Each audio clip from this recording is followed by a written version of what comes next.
200 years ago, there was a continent near the bottom of the world which not many people knew very much about. And below it, there was a funny island shaped like that, which even less people knew anything about. And down the bottom of that island, there was a tiny settlement which virtually nobody knew anything about at all. Must have been pretty uninteresting, mustn't it? Well, no, it wasn't, actually. Welcome to Hobart.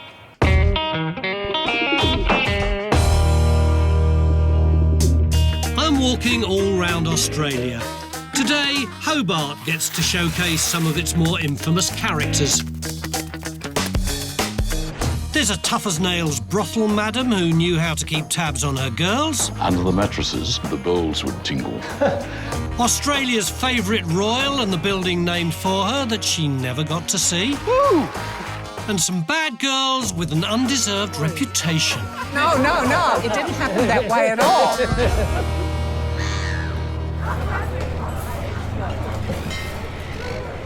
Our walk starts in the heart of town at Hobart's famous docks.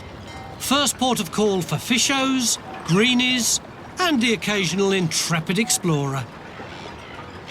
In the early 20th century, the only continent still unexplored was Antarctica. And as you can imagine, there was a huge amount of competition among the explorers to be the first to get across it.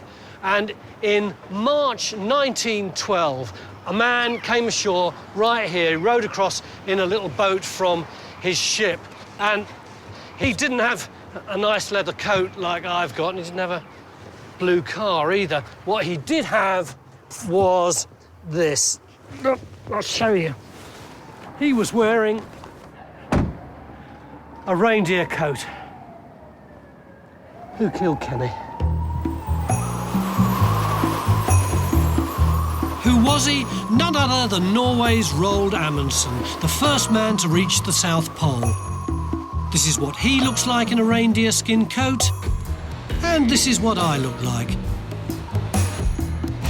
I can imagine the locals would have thought he looked pretty naff if he'd wandered the streets dressed like this. I certainly do.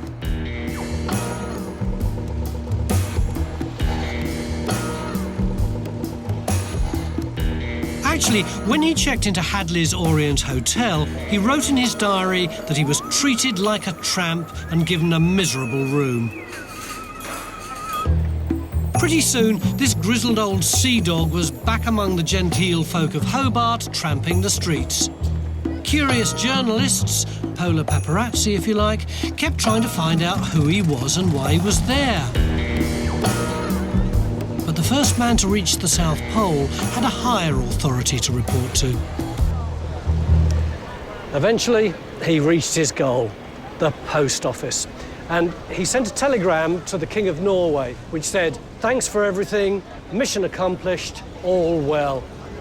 3 days later, all around the globe, people knew he was a hero who had completed this amazing journey. But up until then, nobody in Tasmania had a clue who he was. They just thought he was some raggedy bloke. Well, everyone did, except one guy, Mr. Frank Bowden, who was in charge of the telegrams at this post office. Amundsen is recognised as one of the key players in the heroic age of Antarctic exploration. Frank Bowden isn't, but I'm sure he was a real asset to the Hobart post office. I've just doubled back on myself. The post office is up there, because I want to go down Morrison Street in... Hang on, keep rolling. We have a slight problem. Hi. Hello. Is there a problem? Yeah, you just have an expired meter. Is it all right if these guys pay for me? Yep, that's fine. Oh, that's No very worries. decent of Thank you. you. Cheers, mate. Thank you. Well, it's a relief anyway. It does actually give me a chance to crowbar in another piece of history, which is that the very first parking meters to be installed in Australia were in Hobart. It was in 1955, and they were put in on April Fool's Day, which is quite appropriate, isn't it? And the mayor at the time was Mayor Park. Are you all right to do these? Thanks. I'll see you at the next location.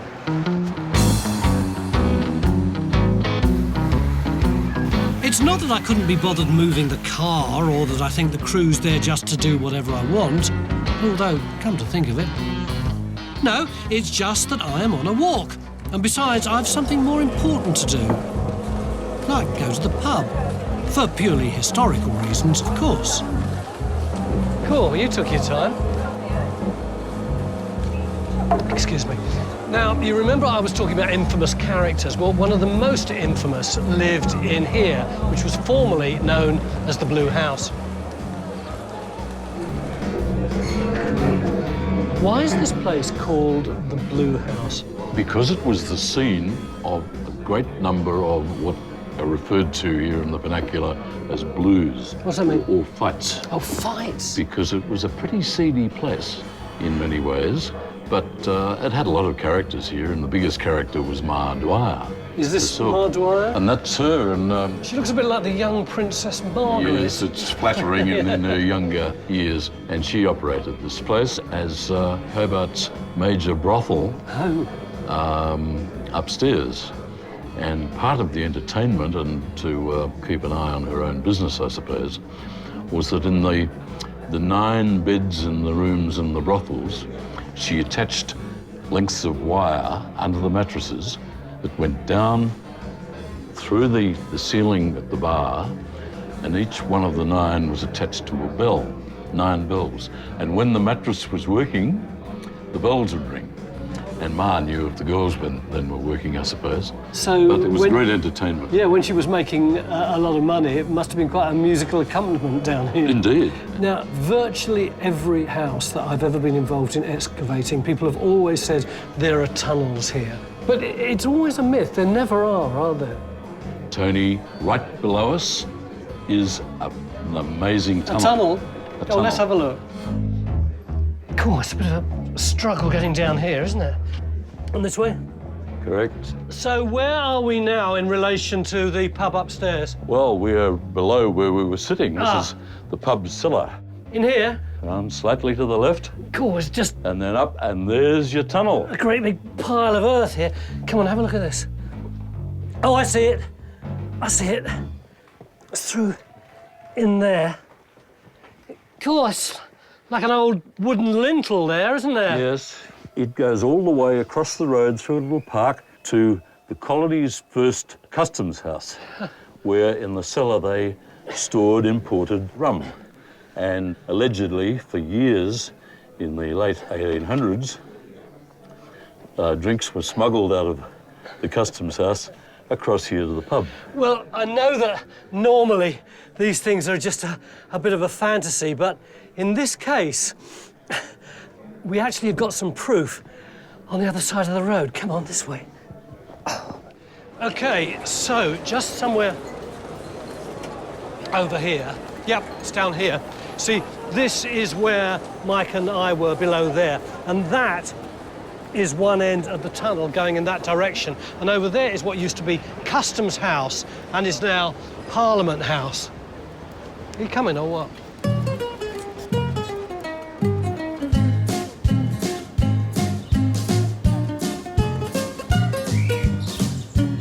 At this point, I'm not sure what's more ridiculous.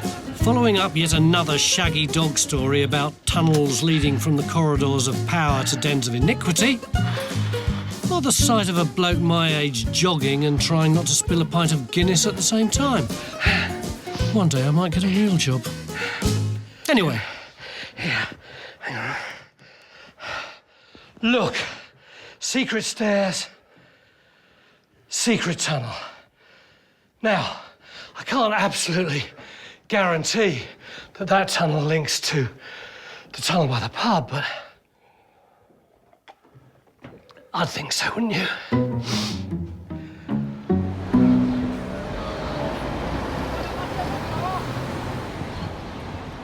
Time to get my breath back with a visit to Australia's oldest working theatre. The Theatre Royal in Campbell Street is a lovely bit of work that dates back to 1834. Mind you, it didn't have a particularly salubrious start. Can I have some lights, please? Thank you.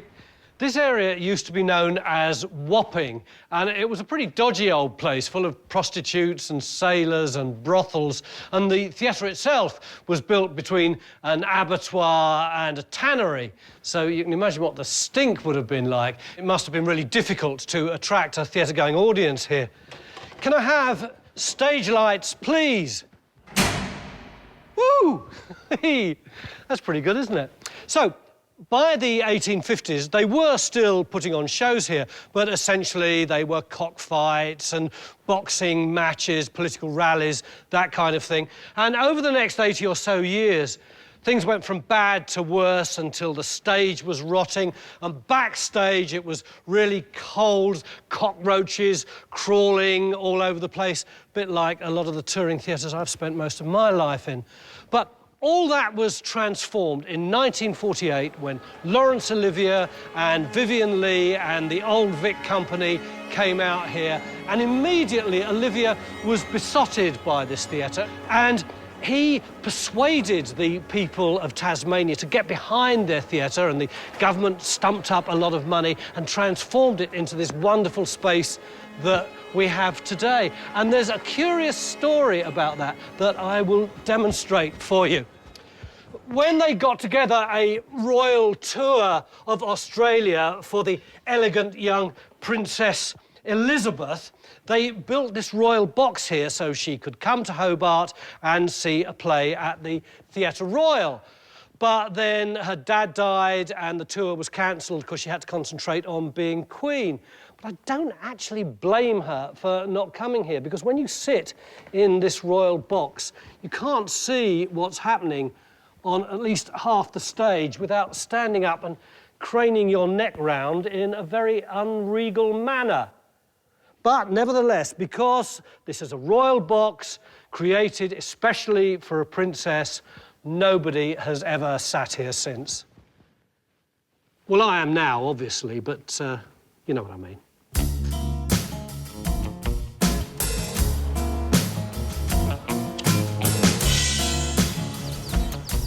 On my way up to North Hobart now, I want to tell you about a London crim called Ike Solomon, supposedly the inspiration for the rascally Fagin in Dickens' Oliver Twist. When the law finally chucked him into Newgate prison, he escaped and legged it to America. So, what was the Hobart connection? Well, his wife Anne was arrested too, and she was brought here in chains, and she brought her kids with her. And Ike over in the States heard about this, and he set sail for Hobart, come in, and when he got here, he set up shop as a purveyor of stolen goods. And everyone knew who he was. He was a real character here. He made loads of money, but nobody could touch him because he hadn't committed a felony in Tasmania. And he managed to get his wife out of prison, and she helped him in the shop, and they did very nicely, thank you. Am I all right in here? Yes. Thank you very much. And a year later, the English authorities sent out papers to say that he had to be arrested. So he was dragged back to England and he was tried, he was found guilty. And what was his punishment? He was sent back to Tasmania again, this time as a convict. And he served his time, came out again and set up business again. He was absolutely irrepressible. You got to pick a pocket, know what I mean?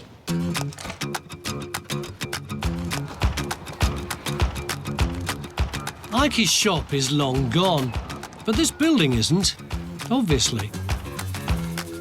Early last century, Hobart High School boasted a Hollywood heartthrob to be. And I'm going to introduce you to someone who was here with him. Isla, in the early 1920s, you played tennis with someone who went on to be very famous. Who was it? Errol Flynn.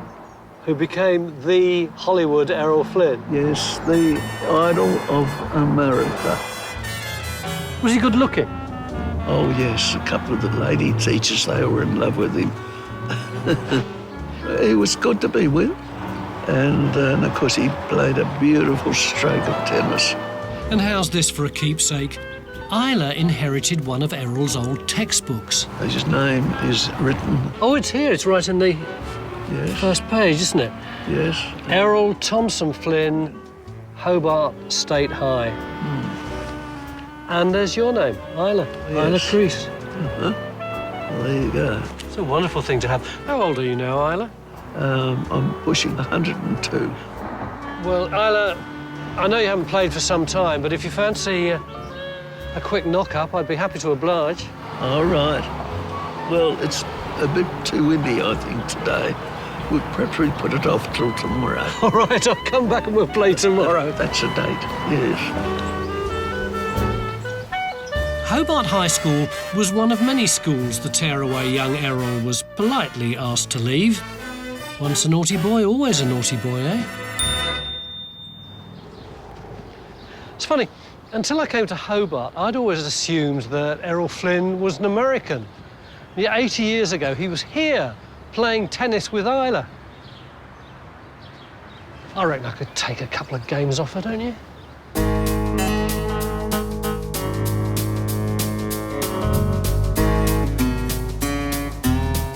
So, when I said a Hobart walk, I bet you didn't expect a Polar Explorer, an unused Royal Box, and a Hollywood heartthrob. Well, did you? And we're still only halfway. Just coming back down the hill now into the city. This synagogue is very interesting. It's built in the Egyptian revival style, like an ancient tomb or something. And that is the oldest surviving synagogue in Australia. Not only that, but it's the only one in the world that has got benches for convicts. And that is very Hobart. Just down the road is a local landmark known as the Rivulet. It doesn't look like much now, but in early colonial days it was to Hobart what the tank stream was to Sydney, a vital water supply. If you follow it south of the town, the cold, clear water tumbling down from nearby Mount Wellington transports you to another time.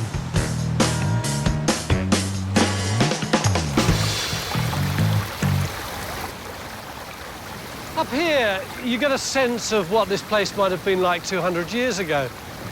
Although, actually, it wouldn't have looked anything like this because it would have been surrounded by tanneries and all the other detritus of industrial life. So that by the time the rivulet got down into Hobart, it would have been stinking and putrid.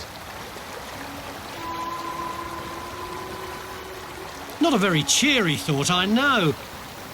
But then life in early Hobart was a struggle.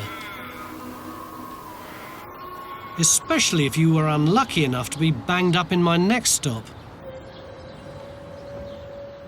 It was called the Female Factory, and it's where the women convicts were put when they arrived in Tasmania. It was really the female version of Port Arthur, which was a horrendous hellhole. And from the beginning, it was a whole complex of buildings. You had places for washing, for sleeping, for working, all surrounded by these incredibly high walls. And there were 3 classes of prisoner. Excuse me, are you on a tour? Yes. Could I borrow you just for a minute just to do a demonstration of prisoners? Yeah. Is that all right? OK, there were 3 classes of prisoners, right? These were the C class. Could you bunch up here? This is the convict class. You were the lowest of the low, the depraved, the absolutely contemptible. And you had a C sewn on your petticoats, and you'd have them on your sleeve there, another C, so everybody knew how vile you were, and you really didn't get much food at all. That's you lot. Then the next class, the probationary class. Oh, you're the guide, aren't you? Yes. You know all this stuff, Oh, yeah, don't definitely, you? everything. The probationary class didn't have the C on their petticoats, did No, they? they only had it on their arm. And you got better food? Yeah, a bit better, yeah. There's always hope, right? So if you'd been a probationer for some time and you were good, then you could be an assigned prisoner. Oh, you're very friendly too. The assigned prisoners were allowed to go out of the prison and they could work for an employer outside who could feed them and clothe them, but they weren't allowed to give you any money. But it was much better than being a C class or a P class. Give us a big smile. Oh, well, we had to go and do housework. Oh, you did have to do housework, but even that was much better than what these poor souls had to go through. Anyway, thank you for that. You don't really get much of a picture, though, of what this place looked like from here. Up here, though, Lucy, this is a very convenient vantage point, isn't it? It is. We just have these stark walls, but actually from here you can begin to imagine how this is almost like a village. There are walls within walls. People are walled off so that they are not supposed to be able to have contact with each other. So here's the kitchen and the laundry. That's where the crime class is, where people are being punished. Over there is the probation class, and in the middle is the chapel. It must have been crazy in here, mustn't it? It must have been. These were open courtyards, and so you could hear from one to the other. It would be incredibly noisy.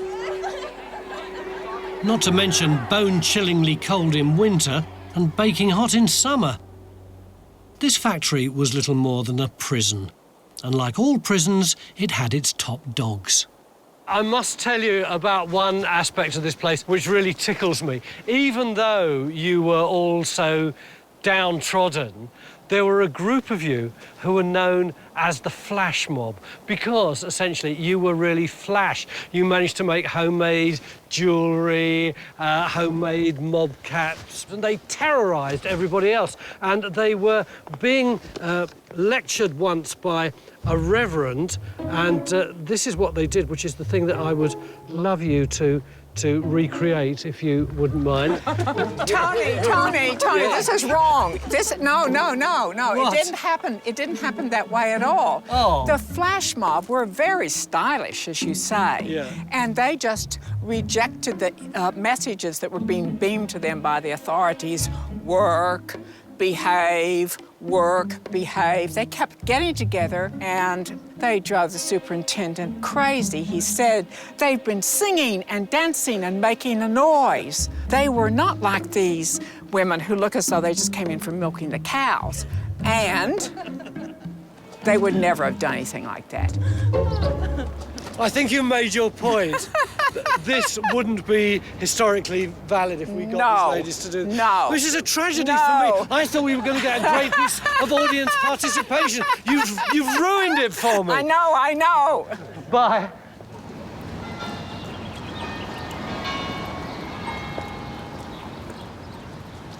See those words up there? Just a bunch of rocks on the hillside, but it's an ad that's been there for decades. It says Keen's Curry, and it's a direct link to the next thing we're going to have a look at, which is just down back towards the city. I'm just turning right out of Sandy Bay Road into Ashfield Street, and the bloke who owned the curry business in the late 1800s was called Horace Watson, and he lived over here in a big mansion called Barton Hall. But it's not the hall that interests me right now. It's the shed at the bottom of his garden. You might think that's the most boring thing in the whole world, but bear with me, because I think it's interesting. Anyway, if it was at the bottom of his lot, then it could be that, couldn't it? I reckon it is. Watson, like so many rich Victorian men, was into all sorts of things. Shells, fossils, the latest technology, and the big new technology at the time was recording sound on wax cylinders, which he did a lot of. You see this, this great trumpet thing there, he's brushing away with it there.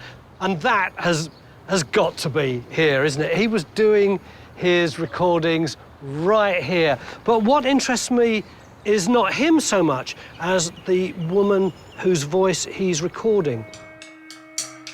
This is her, Fanny Cochrane-Smith, an extraordinary Tasmanian Aboriginal who was taken from her parents as a child and forced into virtual slavery with a master who flogged her.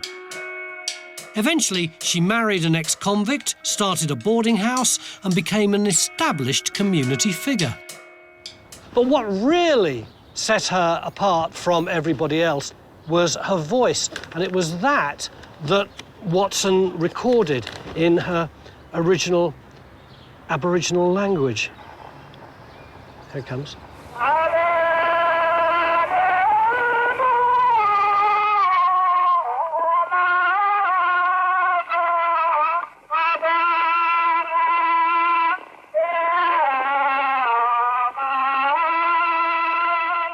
This wax cylinder recording of traditional song lines is the only known example of a lost language unique to the Tasmanian Aborigines.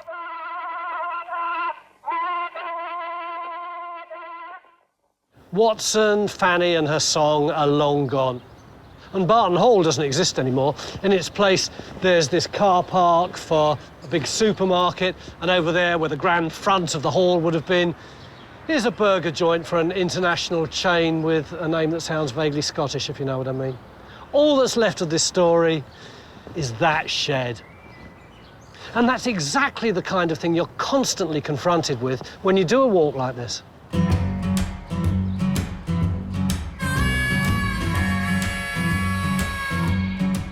I have to hand it to Hobart. It really packs some variety into a whole day's walk. Sadly, that walk finishes here in historic Salamanca Place. All of its stories will have to wait for my next visit. And trust me, I will be back. I love this place.